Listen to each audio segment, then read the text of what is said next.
Alright, I'm going to be showing you today how easy it is to swap two extensions in the Emanager, or as you can see here, the Network Emanager program. Basically what we'd like to be able to do is take two extensions, swap them just as if you would moving the physical wires without losing any information or not even having to pick up the phones and do anything with them. First thing we've got to do is we've got to create a virtual card. So if you're following along in regular eManager, just go under the Advanced tab, and under System, we're looking at Card Assignment. So go ahead and select that. Wait for this to populate. And we're going to come down here. I've got an empty slot here in cabinet number 2, slot number 2. Okay. Larger systems, the CIX 670, you're going to see a lot more slots here. With the CIX 100, you're only going to have cabinet number 1.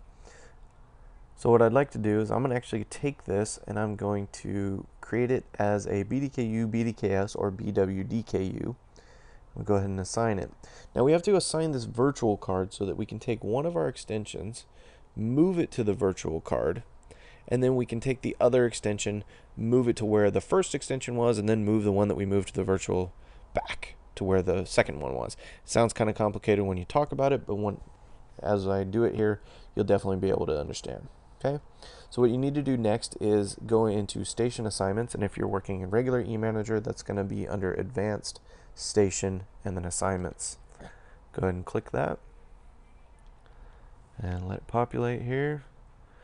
Alright, we're going to be moving extension 206 to where extension 214 is. Okay, so extension 206 is on 010107, so this represents cabinet number 1, slot number 1, circuit number 7. Okay, and we do need to remember that, because what we're going to end up doing is we're going to take extension 214 and we're going to move it to this circuit number.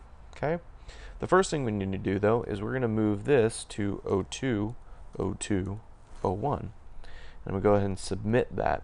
So now while you're doing this, the phone will go out of service for just a minute or so while you're making your change. Okay, so now extension 206 is on cabinet number 2, slot number 2, circuit number 1.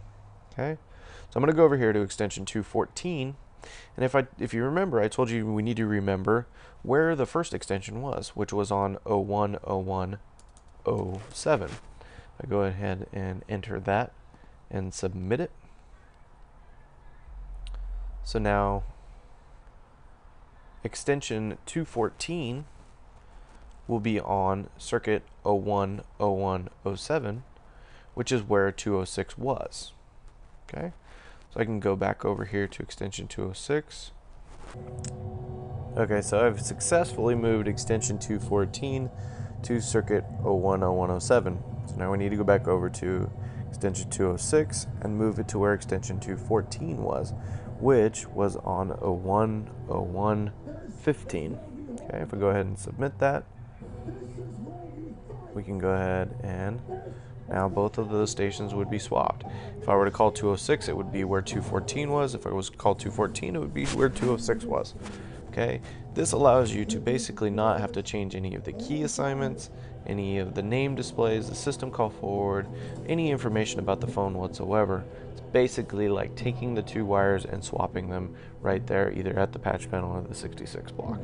Okay, if you have any questions, you can call me at the office at 916-660-9828, or you can email me, Jared, Jarrad, at precision-west.com.